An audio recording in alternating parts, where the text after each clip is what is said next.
السلام علیکم، میں ہوں صابر پاکستانی اور آپ دیکھ رہے ہیں پاکستانی ٹی ٹی۔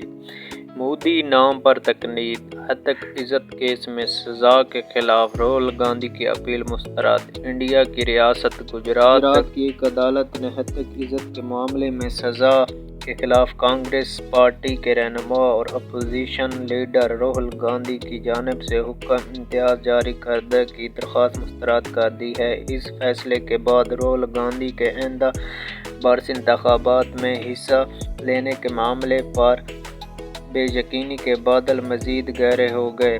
اس صورت کے سیشن کورٹ نے 23 مارچ کو راہل گاندھی کی 2 برس قید سنائی تھی۔ 2019 انتخابی ریلی کے دوران ملک کے وزیر اعظم پر گھناؤنی باتیں کی تھیں، جس کی وجہ سے یہ عدالت نے فیصلہ دیا کہ اس کی گھناؤنی باتوں کی وجہ سے اس کو پارلیمنٹ کی رکنیت ختم کر دی گئی ہے۔